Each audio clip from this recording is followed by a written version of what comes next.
Welcome to Title Talk, a podcast for real estate investors where we cover tips, tricks, and trends in the industry. This podcast is all about providing valuable insights to help you maximize your investment opportunities. Whether you're a seasoned pro or just getting started, Title Talk is the place to stay in the know and get inspired. So grab your headphones, tune in, and let's talk title.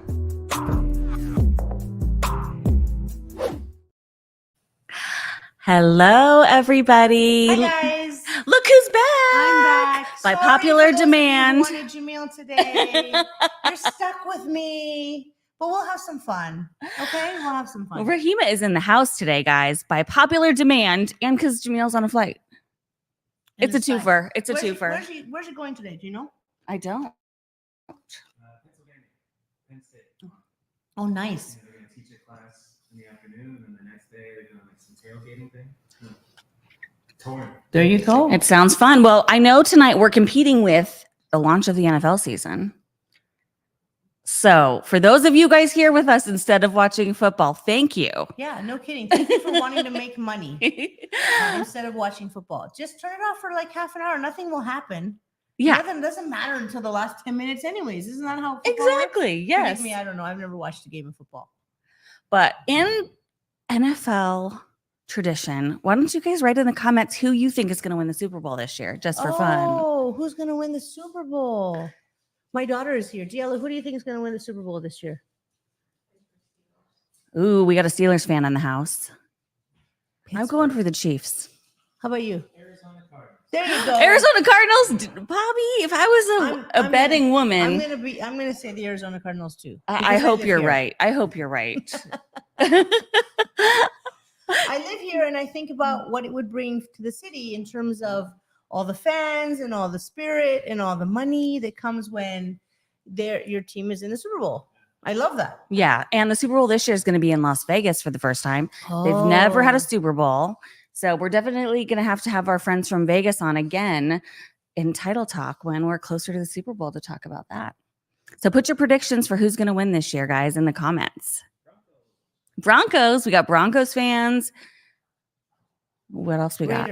Raiders. Who's Jamil's fan? Who's he a fan of? St. Louis, I think.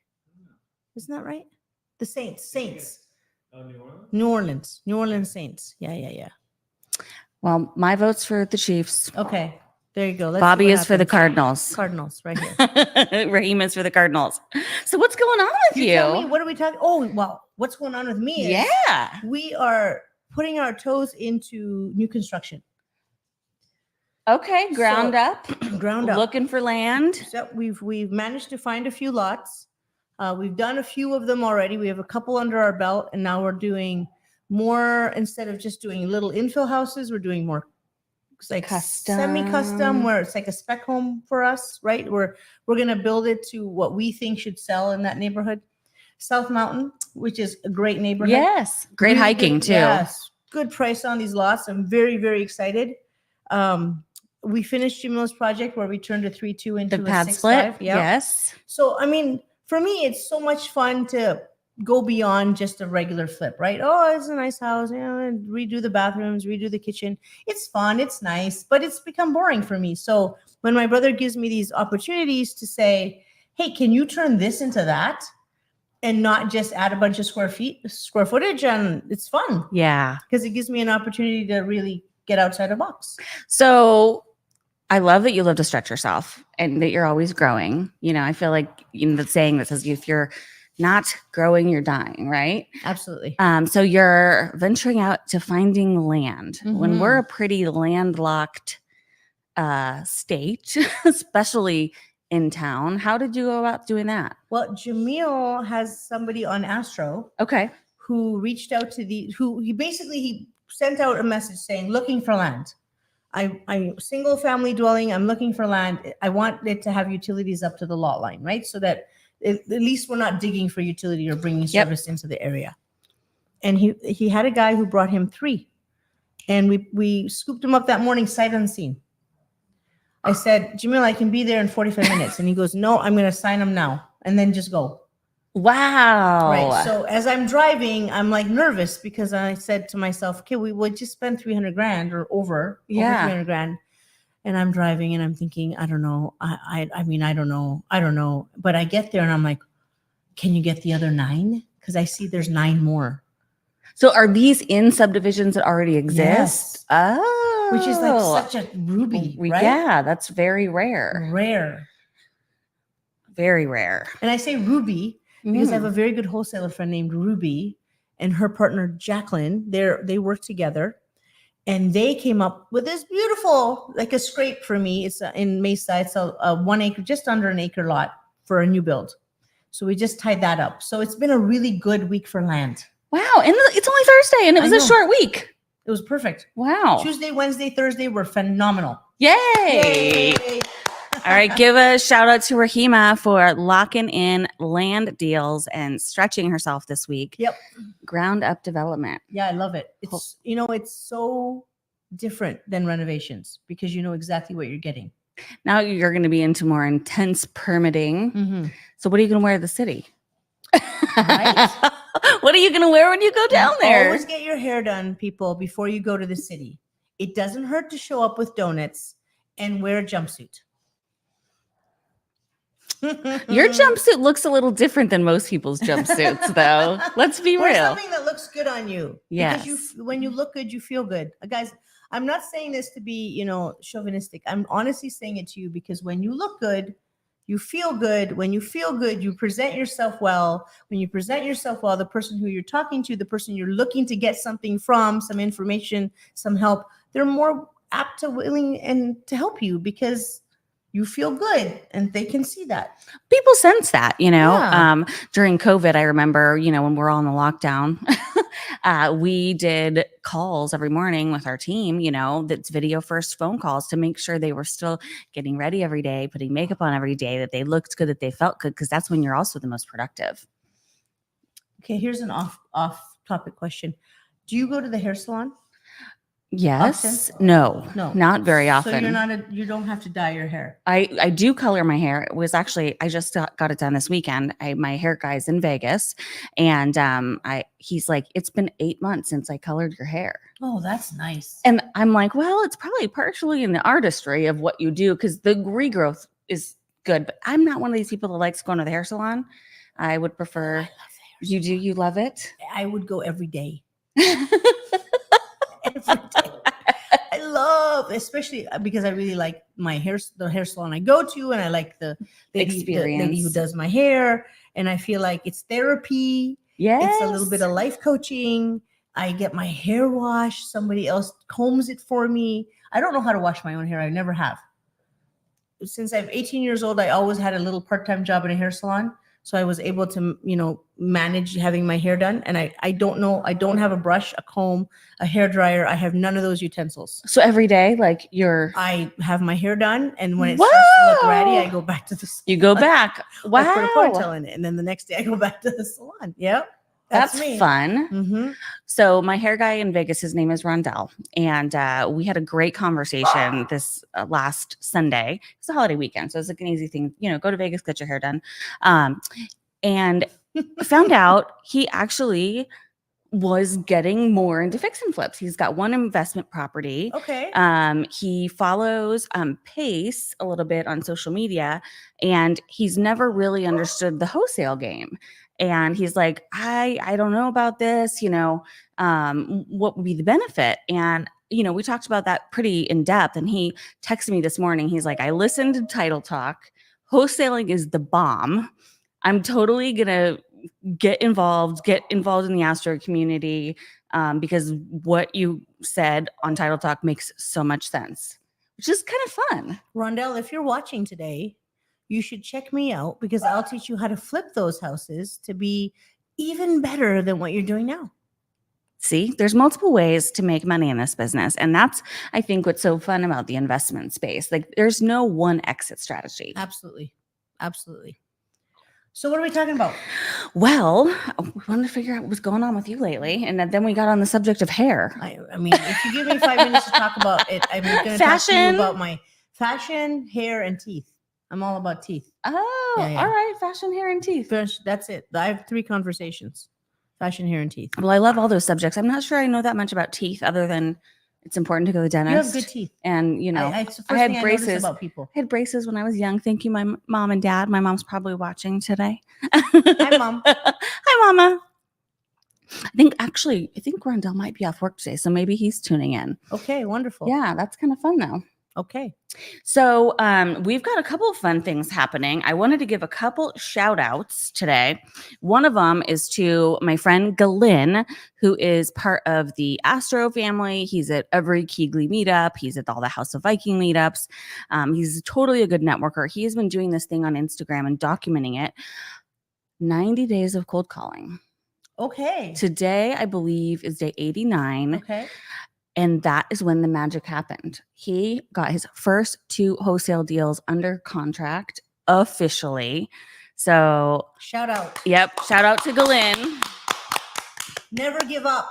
Nope. And it's been fun to watch because he's describing the challenges, right? So you have days where you're just on the phone for hours and nothing's happening. And you want to get defeated and you feel like, I'm going to give up. This business sucks, you know, and you just want to kind of throw in the towel. And so really the number one lesson that he's been sharing is consistency is the key, which I totally agree with. What do you think? Absolutely. 100%. And learning the different exit strategies too, you know, figuring out how to take the highest and best use of the property given the situation and what the sellers need as well.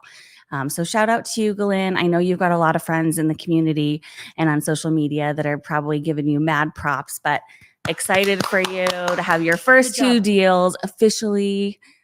And yeah, he's getting a lot of love actually. Wonderful. Yeah. Keep going. Just keep going.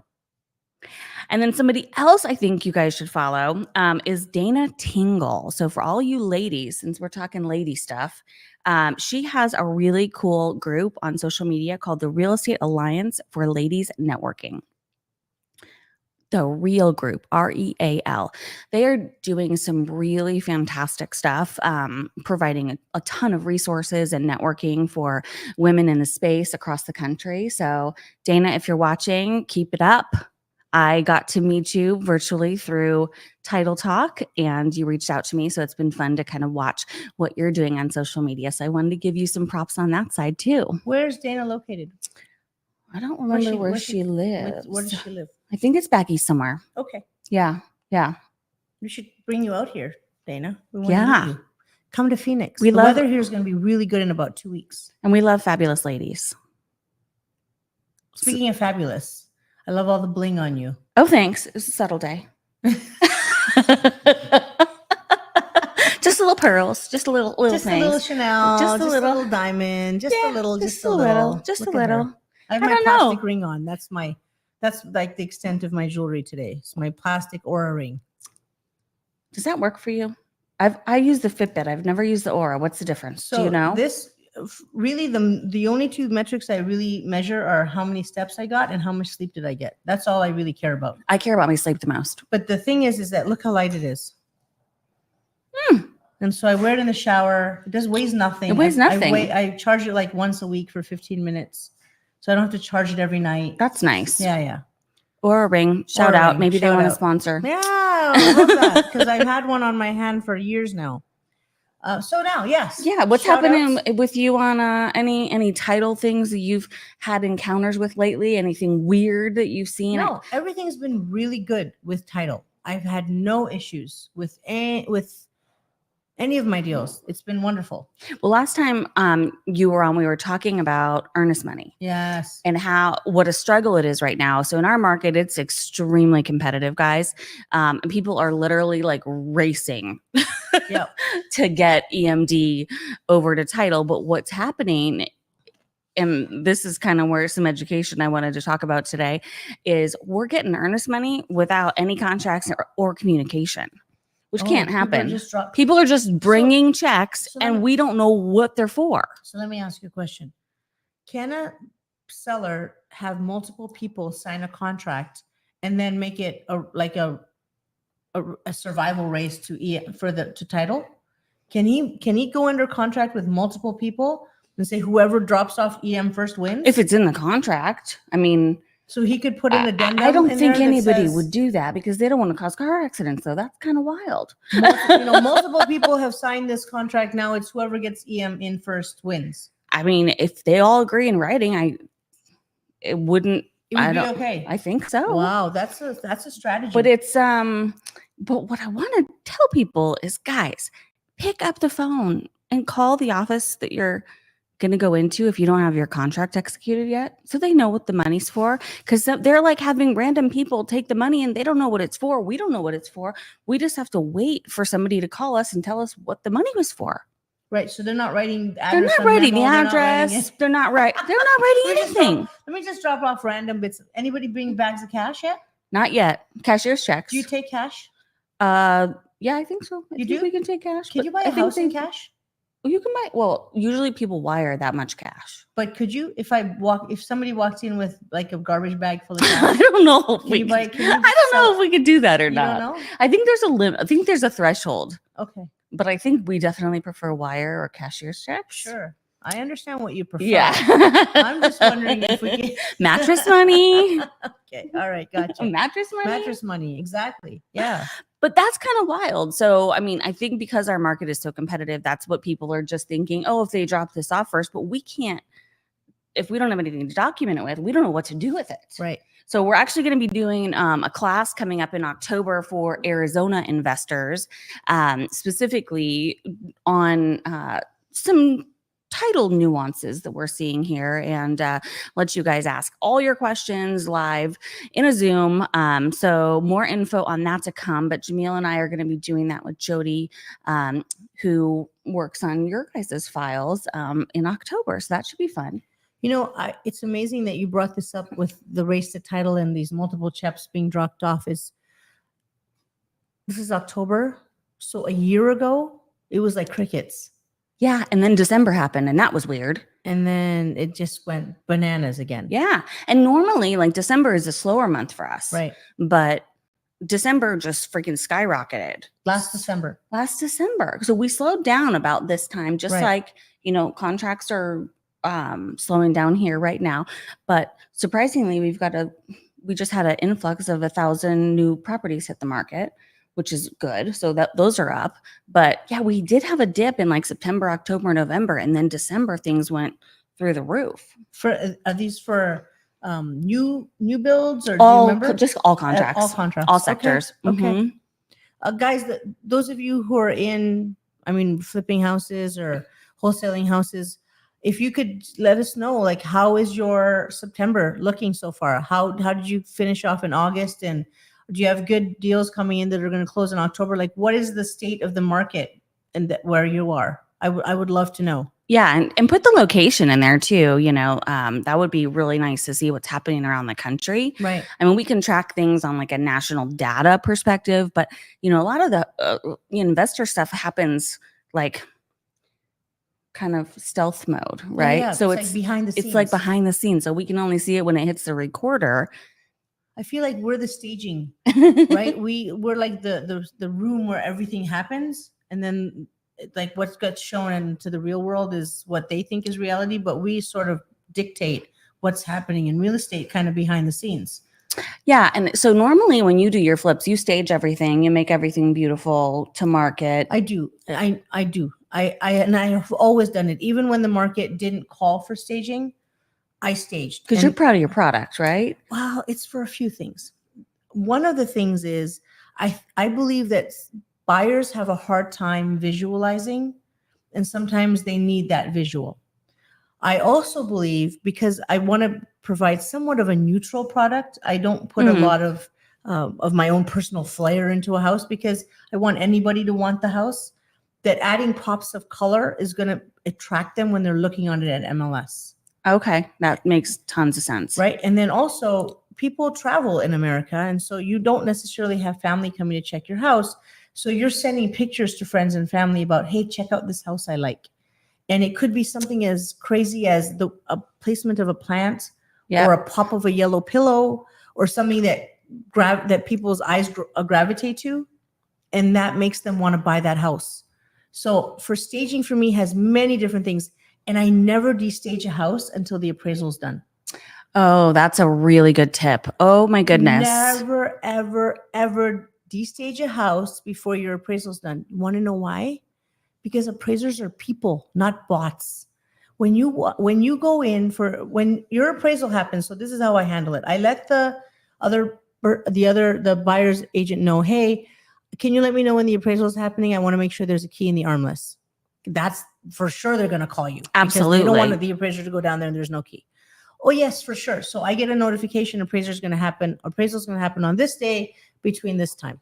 Beautiful. I go in a few hours before. I make sure there's cold water in the fridge. I make sure that the AC has been turned on because this is Arizona. We don't necessarily keep the houses at 69 for my brother and Bobby all day long when there's nobody in the property. You know, we could set it at 78 or 80. So I make sure that the AC is kicked on. There's cold water in the fridge. And I simply text the appraiser, hey, I've left some comps on the counter for you and a list of the renovations and the total cost spent by the seller. That's it. You know, I'm not stepping over the line. I'm not trying to guide you to go one way or the other. I'm just giving you information. This is what we did. This is what comps are. And there's cold water in the fridge. Help yourself.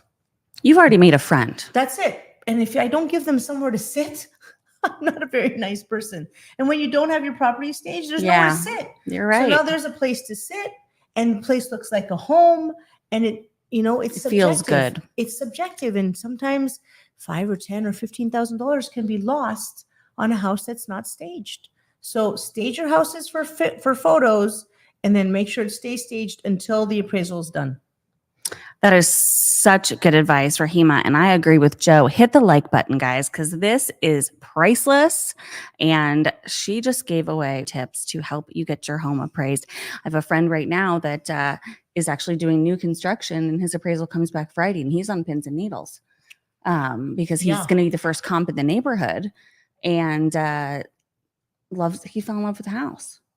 But if it doesn't appraise, that's a problem. Yeah, that's a problem. It's a problem for the seller. And it's a problem for the buyer because the seller, Jamil and I had a property about 16 months ago when the market was crazy. And we priced it very high based on a view. So my brothers will always tell you a view could be worth $100,000. So we listed this house $100,000 higher than any of the comps because of its view. It had beautiful city view. Well, that's why you pay premiums for lots that have a view when you're doing new construction. Exactly. So, but $100,000. Yeah, that's a big one. That's a big one. And the first appraiser didn't like it. They didn't like it. He said, no, I'm not giving you that $100,000 for the view. And so we said to the buyer, either you come up with the difference or walk. And he walked because he said, no, I can't come up with a difference, which is fine. So we put it back on the market. And the next appraiser said, yeah, I see it. So they're subjective, guys. I mean, yes, comps make a difference. Absolutely. I can't tell you that a comp doesn't make a difference, but there is a human element to an appraiser. It's not a computer. If it was a computer, it wouldn't matter if you staged the property or if it was 100 degrees in there because it's a computer. They're just running stats. Yep. But that's not the case. The case is that the person who came to visit the house is a human being.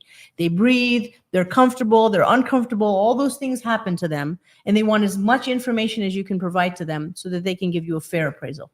Well, and at the end of the day, like if they're uncomfortable because they've got nowhere to sit or it's totally hot, like it's going to affect their mood and their feeling, which affects everything about your outcome. Yep, absolutely. So guys, make sure that you stay and make sure that the landscaping is done.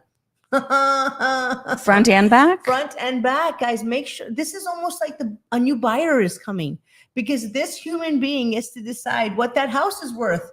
So make sure the landscaper showed up the day before. Make sure for those of you who live in cities where there's snow, make sure that the pathway is cleared, that he's not, having to walk through, juggle or just be cognizant of a human being coming to visit your property that you've got on the market and you want to give it its best, the best ability to be appraised at the highest possible price. What's the first impression? Absolutely. For the end result. Absolutely. 100%. So guys, be careful. It's not over just because you have a contract signed. No. It's not over till that appraiser. And sometimes if it's FHA, the appraiser is also an inspector. Do you know that? If your buyer is buying that property at 3.5% down, that appraiser also is an inspector. So he's going to be checking the roof. He's going to be checking the water heater. He's going to be checking the temperature relief valve. He's going to be checking appliances. the appliances. He's going to be checking the HVAC. He's going to be checking for defects in the house, because although the buyer had their own inspection done, he's coming back and saying, wait, I work for the bank, the lender. And as the lender, he doesn't want to lend on a property that has these material defects. So be careful. Make sure that if something showed up on the inspection, the roof, the HVAC, some flooring issue, if you don't have a guardrail where there's a step down, guys, in Arizona, for some reason, all the builders in 1970 gave everybody a sunken living room. Yes. Well, that step down now is causing problems, because if you're FHA and you have a step down, you need to have a guardrail. That would look ugly. Yes, but even if that guardrail is only this big, you need to provide it. And then do you just rip it off after you close? I don't. I say to the seller, to the buyer, it's completely up to you. I'm doing it to be compliant. If you want to get rid of it when you're done, I mean, let's be honest, I don't do that. I fill in the floor. But yes, if I was in a situation where the appraiser told me to do it or the inspector told me to do it, I leave it, and then it's up to the next buyer to say, I'm going to take it down or not, because it's a safety issue, right? And the last thing anybody wants is to be sued in the end. But that 3.5%, if you don't have those inspection things fixed before the appraiser, they can come back, and then he has to come back again, which is going to slow down your closing. And does it cost more money? It does. Yeah. You have to then pick up that bill, and because the buyer's going to be like, why am I paying him again? Why didn't you have these things fixed? So you have to be really cognizant on what needs to be done when, in what order, when you're selling, when you are the seller of a property. And especially on FHA, because if you know that buyer has a loan that's an FHA loan, it sticks with the property. So that buyer may elect to cancel, but that appraisal still is attached to the property for a significant amount of time. So 3 months. 90 days. 90 days. Guys, did you hear that? 90 days. You don't like the appraisal that came back. It's 20 grand under what your list is. But now your buyer decided to walk. You're stuck with that appraisal. You're stuck with it. It's in the system. Now, the only financing you can take after that is conventional. Or cash. You're stuck. So don't make the mistake of treating an FHA buyer. You have to do it. You have to treat them with kid gloves. You have to make sure that property is perfect for inspection and appraisal. That's a nugget. Because if you imagine, our market today doesn't look the same that it will in 3 months either. So you could also be risking the market price going down. Yeah, you could. I mean, that could be another 3 months of issue. holding costs. For example, 3 months in September, now you're in Christmas. Good luck selling your house in December. It's not easy. It's hard. It's hard. Nobody's thinking about buying real estate in December. They're not thinking about buying real estate in January because they got bills. It doesn't open up again until February. So imagine if you lost that particular buyer, or you have to eat the difference in list. You have to eat the difference between the list price, and that could very well be your profit. And that profit is what you're using to go get the next deal. Right. And to keep your engine running. Yep. So be very, very, very, very, very comfortable and cognizant on what you're doing when it comes to your appraisals, your inspections, what type of financing is involved. I'm gonna tell you a secret. Sometimes I feel like my first offer is not the offer. It's the offer I take just so I can see the inspection report. Ooh. It doesn't. I just want to see the inspection report. So that you know what has to be adjusted early in the process, and you don't lose days on market. Exactly. Okay, that totally makes sense to me. I mean, I may or may not elect to cancel, but I just want to see what the inspection report looks like. I want to see what I missed. If I missed anything. Do you miss anything? Sometimes up in the attic, I miss stuff. Okay. The previous owner could have ghosts. Cut something. We're talking ghosts again. Ghosts. They could have cut a rafter, and now the guy's asking for a structural engineer. Whereas I know that if I just sandwich that rafter for the next inspection, I'm not going to have the same issue. But now that this happened, I have a big problem. And unlike the FHA appraisal, the inspection doesn't stick with the property. Right. The inspection, guys, the inspection that the buyer pays for does not stick with the property. You as the seller need to disclose if you haven't fixed something. Okay. So you got the list, fix it before the next inspection. Otherwise you have to disclose it. Really good advice. Guys, if you're loving this and Rahima's amazing advice, please share, like, send the love so other people can listen too. Matthew, what's Matthew saying? Facts. All agents could wholesale on the side. Yeah. Facts. That's Agents are true. mad is what they're talking about. Oh, right. Oh, they're upset because agents are getting upset with wholesalers? Yeah. Why? Why doesn't everybody just jump in that bandwagon and understand that that's the way real estate is done now? It's like people getting mad. I don't want to get involved in social media, so I'm just going to ignore it. Well, that's not going to work. It's not going to fix it. I don't want a cell phone, so I'm not going to get one. Okay, so stay home with your rotary and see what happens. Like you have to progress, guys. This is the future. So get in with us and let's take the ride together. Well, and honestly, like there are so many more options available to a real estate agent going into a listing appointment if they know all of the potential strategies, Right. because they have relationships with wholesalers and creative finance people and, So let me ask you this. These agents that are mad, they walk into a listing appointment and they can see that there are glaring issues in the property. When I say glaring, I'm not talking about the flooring is the wrong color or the walls are brown. Nobody cares about that. Glaring issues are like there's definitely stains in the ceiling that indicate there's water dripping. Right? Or the HVAC, you can see that the HVAC is not Garage working. is flooded. The garage is flooded. There's drywall cut out in certain areas because they had a flood. Yeah. Right? You hear weird noises. Right. Lights aren't working. Electricity doesn't turn on. Or you can see it's a handyman's job when it comes to electrical. So you see wires everywhere. Guys, the bank is not going to loan on that house. So even if you find a buyer, a conventional buyer, an FHA buyer, their financing is not going to go through. So if you don't have another alternative for that seller to be able to sell his house, you just lost. But if you were to say, hey, look, I'm not going to be able to market your property the way it is because banks aren't going to loan on it. But I have an option for you. I can get you out of this. Let's figure out what that price is that makes it work for you, and I'll see what I can do. You're giving that seller an option. You're not the big bad wolf. You're giving them an option on a property that wouldn't sell otherwise. You have to remember that. You're the hero.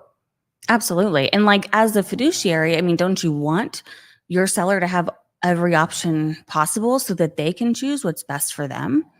I mean, oftentimes somebody will choose cash and convenience versus going to market. But if you aren't the one to tell them that they have that option, they may just list with somebody else. Yep. Or somebody who had the information to give them.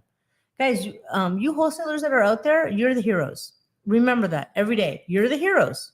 You're painted out as something that you're not. You are the heroes. As long as you're acting ethically. Yes.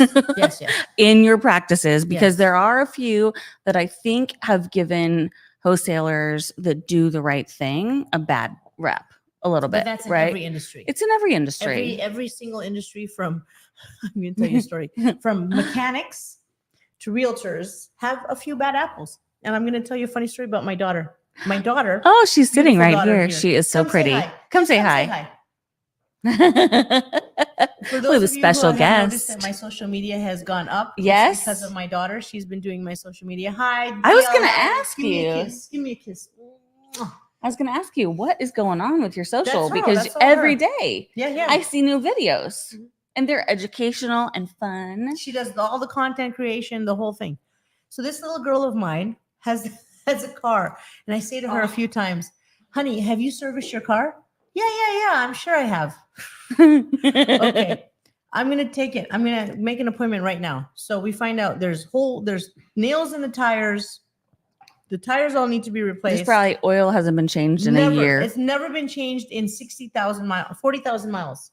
That was 40,000 miles over service. So now we have to 40,000 miles over service total. So we have to clean out the whole engine now, right? Because that's the problem. It's like this viscous, this thick liquid, Muddy. sediment is like running through her engines. And so she's like, no, the mechanic is a thief. The mechanic is a thief. The mechanic is just telling you the truth. This needs to happen in order for the car to run. Wholesalers are just telling you the truth. It's not going to work in a conventional sale. You're going to have to get rid of it. Somebody's going to have to come and fix it. And then they're going to be able to put it on the retail market. That's it. They're just giving you information.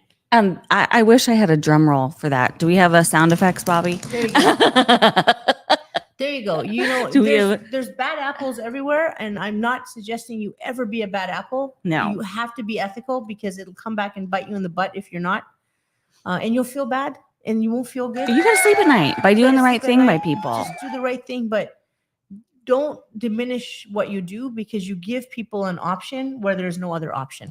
Well, and your reputation is everything in this business, because for every good person who you serve, you should be able to generate 3 to 5 more referrals. Yep. Because you've earned the right to ask. Yep, absolutely, 100%. And I think that's part of what makes Jamil so successful is that those relationships. He builds one, and then 6 more come. Yep. Because of the way he treated the one. Yep. So remember that. And when you're dealing with people, the way that you treat this one person they're going to tell 6 more people. They're either going to tell 6 more people that you were awesome, or they're going to tell 6 more people to run away from you. What did Right? Matthew say? I agree with you wholeheartedly. I mean, more people are going to tell everybody about negative experiences than positive ones. Why do you think Yelp is so popular? Because people like to, write nasty things when they have a bad experience. It's not often that they're going to give a 5-star review. It's they want a place to go vent. And they're more likely to vent than say they had a great experience. Right. But I always give 5 stars. I tell the people if something's wrong. Yes. I tell the public if something's great. I'm 100%. I only give Yelp reviews that are 5 stars. Right. When they've done something right. Right. But that's not normal. Right. Like No, we're not normal. Not normal. Not normal. You're hearing it first on Title Talk. We're not normal. We are not normal, and we are okay with that. We are Yep. very comfortable in our own skin about it. And I kind of love that about us. Yeah, absolutely. Who wants to be normal? Normal's overrated. Okay, so staging. Yes. Now this that whole conversation yeah, started with it staging. started with staging. So with your new construction, I'm Yes. assuming you're going to want to pre-sell if possible. And you No, might have a I buyer like- at the end. You I want to wait like- till the I end? like till the end. I want to see the frenzy. I want to get it all gussied So kind of up. like the show. Yeah. I So wanna you don't gussy it up, Okay. and I want to let the games begin. Ah, Yeah. Okay. Well, there is a huge marketing strategy in that, though, because it's supply and demand. And if you're creating the frenzy, like what you guys did on the show, Right. I mean, you're going to have more eyeballs, more feedback, more opportunity. And then there's competition. Yes. And with competition, people usually level up, right? You don't want to be the person that's surrounded by people that are just doing less than you, right? Oh no. You no. always want to be in a room with people that are doing more than you, because that's how you grow. It's amazing to me what happens when people change companies, change environments, change real estate brokerages, change investor groups, when they go from somebody that's in this little small bubble to a bigger, more more fish in that pond. more fish in that Yeah. pond, and the production expectation just goes higher. Right, because we only go as far as we'll push ourselves, right? And you're only going to push yourself as far as the people around you. Exactly. So if you walk into a room and where everybody's your fan, you get to relax. But when you walk into a room where you have to let them know who you are, Yep. and you've got people who you kind of you're like fanning over, then you work more. Yep. You work harder. Well, the bar's set higher. Mm-hmm. Bobby's allergic to us. I was pumping up my head. No Yeah. sneezing. No sneezing. Yeah. Oh, sorry, guys. Bobby just had a sneeze, and we thought he was allergic to us. 2 things can be true. 2 things could be true. Oh, that was funny, Bobby. You're Oh, funny. funny Bobby Okay, showed up funny today. Bobby today, Maybe it's yeah. because Jamil's not here. He's got to be telling all the jokes. Yeah. He Okay. doesn't have any competition in the joke department, really. So if you're going to wait till the end, are you going to let people have the option of buying it fully staged? No, I never sell my No. furniture. Okay. It's just too hard. It's too hard to go buy more furniture. I'm a little bit lazy when it comes to that. You know, I like to buy the really good pieces, and then I hire a truck. I hire the people. They bring it. They take it back. What I like to do is take it from one house to the next house. All the time? Do they always fit? Yeah, generally Okay. I make it work because I buy pieces that are going to work in all the different properties without too much difficulty. Thank you for the feedback. Is it Andrea? Hi, Andrea. We love it when people tell us good info. Thank you, thank you, thank you. So what did we learn? We learned stage your house and keep it staged until after appraisal. And how to get your home the highest value for an appraisal. And Because it's not a bot. It's a not a person, bot. right? It's a human. It's a human. So when a human has to make a decision, keep the human comfortable. Well, I think about it like you're having somebody over to your home, like for Thanksgiving, right? You want them to feel good when they walk in. Right. It's yeah. basic. Do you cook Thanksgiving dinner? Oh, no. I have a mom that is really great at either doing most of that or making reservations. Yeah. I'm good at reservations. Jamil's wife, Natalie, makes a killer Thanksgiving dinner. Does she? I'm always in Beautiful. charge of dessert. Oh man, Yeah. I'm like, if Natalie's inviting us for Thanksgiving, I'm always. Are you in. not always invited? No, they're not always here. They Oh, travel. yes, yes, They've got family everywhere. So when we do get them in town and she's cooking, I'm here. I'm here like having not eaten at least 24 hours. So I'm like ravaged by the time I get here. So I'm in charge of desserts, games, no surprise there, and costumes if they are required For Thanksgiving? yep. I want to hear about this. What is the best costume that you think you wore to a Thanksgiving dinner?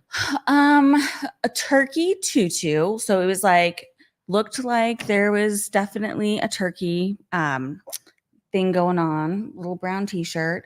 But one of the best hats I ever got was that turkey drumstick thing where it's like literally you're wearing like a turkey on the head. Do you with have any pictures in your phone you can share? Oh, with us? probably. I might be able to put them in the comments later. Yeah, please but do people that. took turns with the hat. Okay.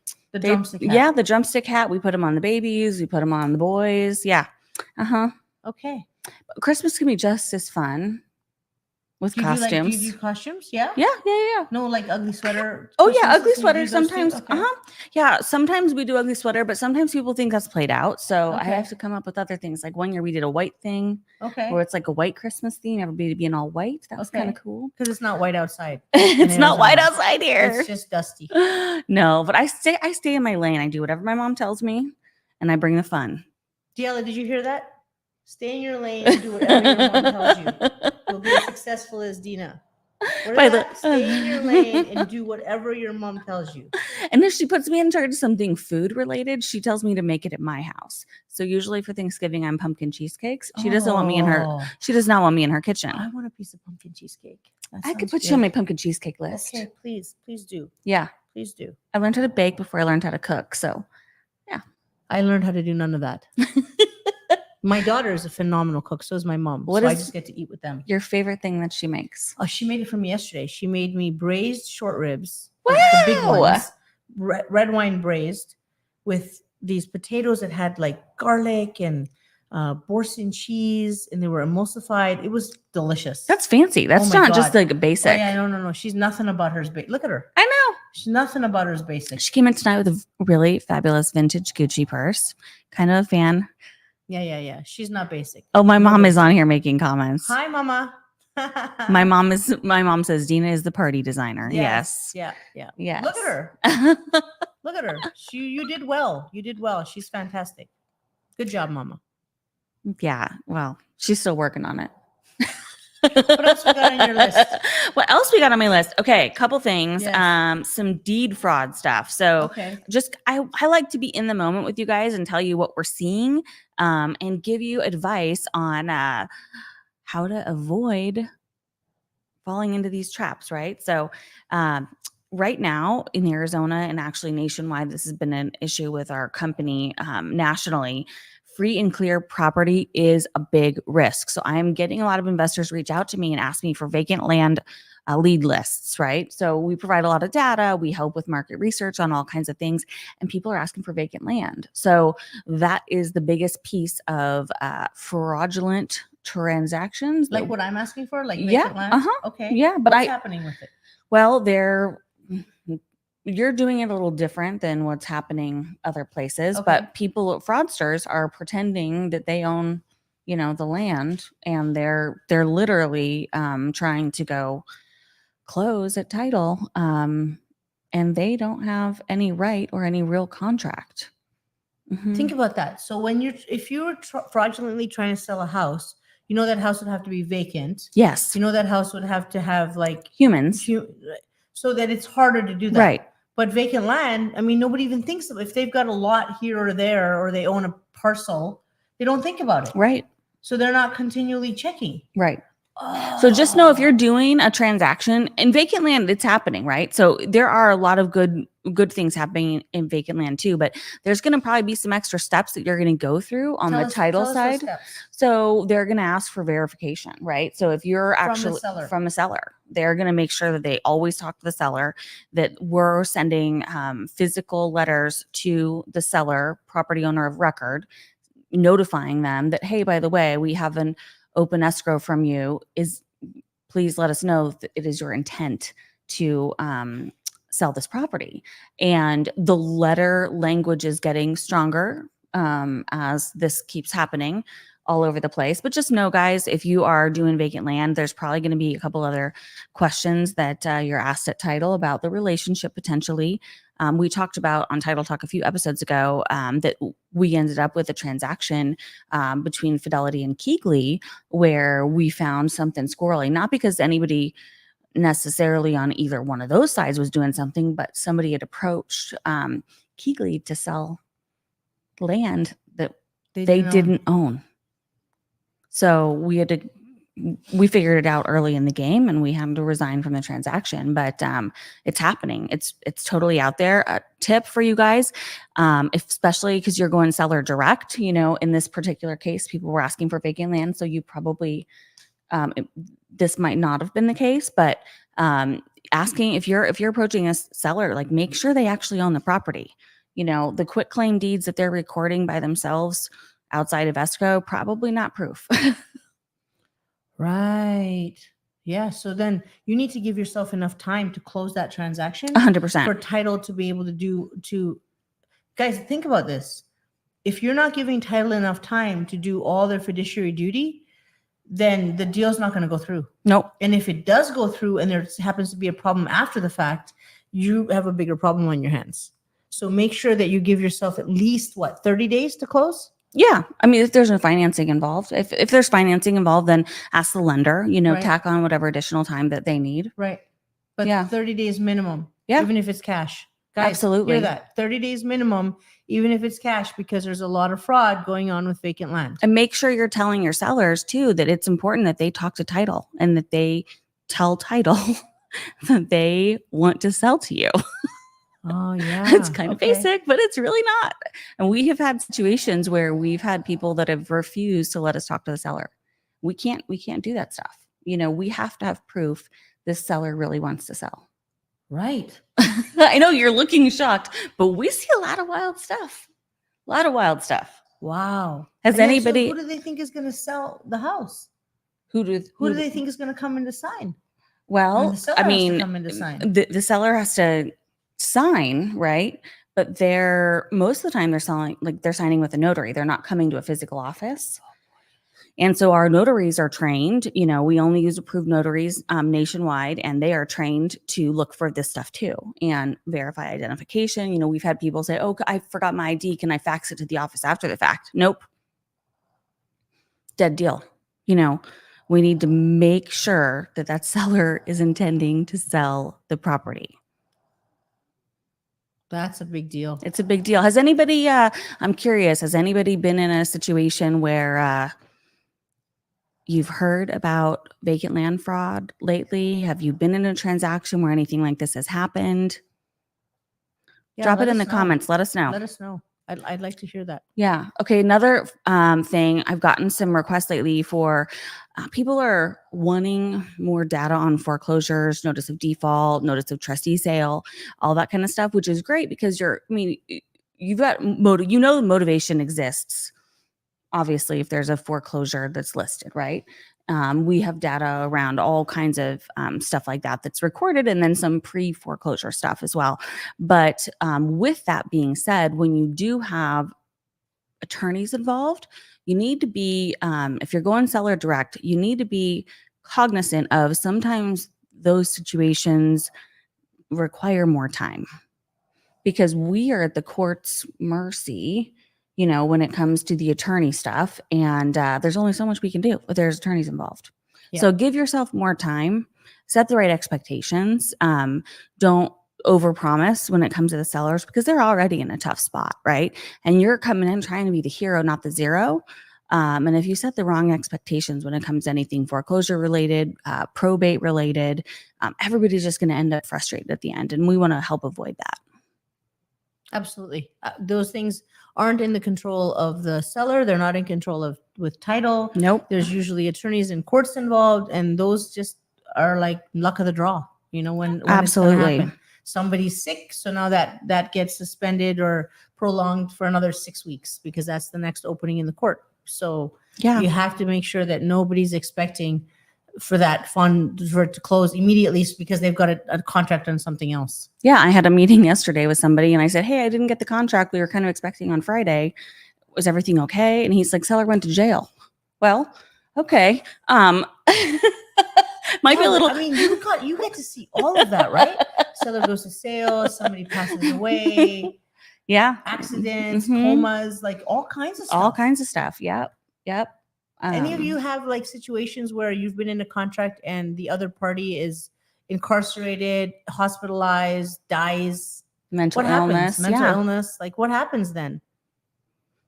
I think that if you died before the contract, if you executed the contract and then you died, they still sell the house, right? That's the Usually, yeah. rule. That's the law. It depends on the estate though, too, I think. Okay. How that plays out. So sometimes it might end up in probate in that particular case. But yes, it doesn't void the contract. Right. According doesn't- if you that- have a traditional real estate contract. Death doesn't void a contract. Does incarceration? I don't know. I have to look that one up. These guys hadn't executed the contract yet. Oh. So I was like, hey, I know you've been stoked about this. What's up? Seller Sellers went in to jail. Now I guess sellers were motivated. So they're probably going to get a better price, Right. when seller gets out of jail. Yeah, kind of crazy, right? What a mess. Okay, I'd like to hear your crazy stories. We want to hear we love the crazy stories. Another thing I'm seeing a lot lately is there's a lot of new investors entering the space. And we Which is love that. I love Come on into our space. I love the side hustle too, where they're starting out, hey, this is going to be like a side thing, and then they're going to get a few deals under their belt, and then they're going to, leave their day job and make their play job their full-time job. But with that being said, you got to have the contract stuff figured out. So I just want to point you guys in a direction that we've never talked about here on Title Talk, but I find it very informative. But Jamil has an Instagram, and on that Instagram, there is a link, and Bobby will probably be able to drop it here, where he actually gives you examples of contracts that you're going to need in the space. So your initial purchase contract, your assignment contract, and I just find it really helpful. And I just want to point you guys in the direction of the resources that are available because I'm getting a ton of questions. Now, these are just samples. These are not something we're telling you guys that you need to use verbatim. You ultimately need to talk to a real estate attorney and feel really good about you being protected in every aspect that you are trying to be, and that you have to put your own twist with your attorney's approval on whatever you're doing. But we are getting a lot of people that are coming and they're just not having any contracts and they're asking for advice. So I want to point you guys in the direction of that. I think it's like a SOC link that's like a tiny URL in his Instagram. Okay. That Bobby, can you send them to them? Can you put that in the comments?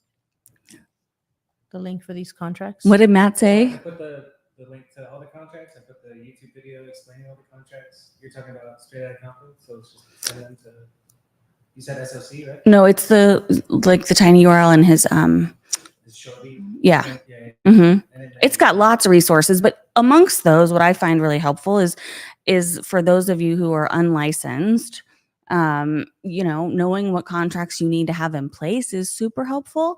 And then also just kind of like a framework. And if you are looking for an attorney referral to look everything over once you've built your own, we definitely have resources in that department for you as well. So let us know. You can always email titletalk@fnf.com, and we are happy to connect you.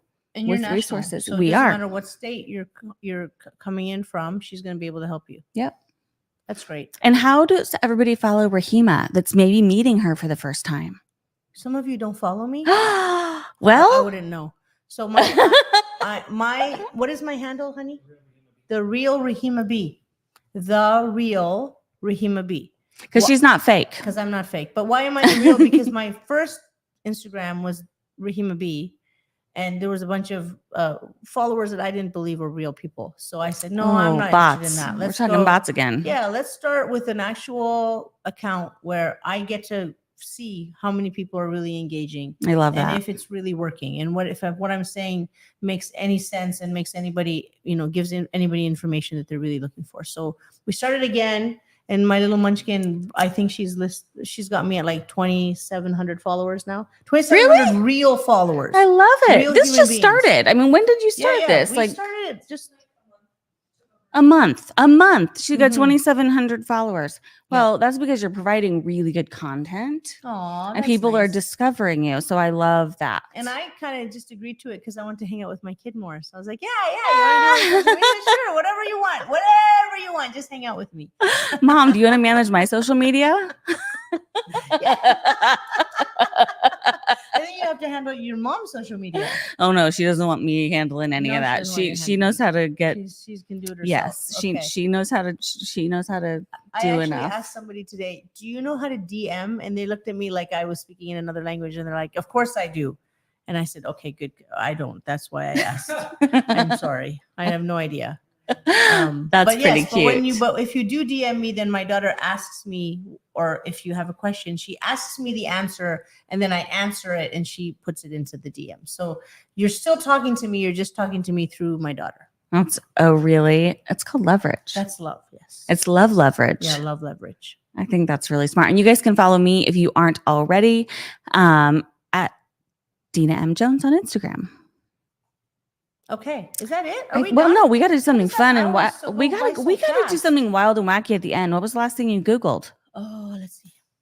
What was the last thing I Googled? Please don't be bored. It says here, what was it? Oh, pets and people together. Oh, has what's gotta that be about? This has got to be you. You must have been on my phone. 'Cause I don't think I Googled that. Oh, I Googled the Maasai tribe in Africa. What's that mean? Okay, so there's a Maasai. So my parents are born in Africa. My great grandparents are also born in Africa. There's a tribe in Africa that's called the Maasai. They are very tall. They have very long legs. They have very beautiful long faces. They're very notable. When you look at them, you can see, yes, that's from somebody from the Maasai tribe. The reason I Googled it was because just before I got here, I went with my daughter to eat at a Rwanda restaurant, that people from Rwanda have opened. And they have very similar to food to what we eat in Tanzania. In fact, they're even called the same things: mandazi, samosa, kanchumber, matoke, all these foods that we eat. She's like speaking other languages on this title talk. That's all in Swahili. And so we went there to eat. And I said, and the owner came out, and his name is Ibrahim. And I said to him, your face is so beautiful. And he says, I'm Maasai. I'm like, you're Maasai. And he goes, yes, I'm Maasai. And so we said it simultaneously. And so I was showing my daughter just how beautiful these people are from this region. And that's the last thing I did. Well, look, we have some people in the comments that are saying I'm Maasai. What? Look at that. That's amazing. Amazing. You must be gorgeous. I can't wait to meet you. Please follow me on Instagram so I can see you. Okay, wonderful. Yes. That's the last thing. What was the last thing you Googled? Mine is not that exciting, Oh, but it's kind of interesting. It talks about Californians and other people who've moved to Arizona. So Oh, it's a okay, census okay. thing. And we're talking about where the people that have moved and migrated to Arizona from 2017 to 2001 have come from. Where did they come from? So, 2021, 2017 to 2021. yep, Okay. because that's a census data last Okay. was published. So, California being the number one place people have come here from. Does Second, it say how many people came? it does.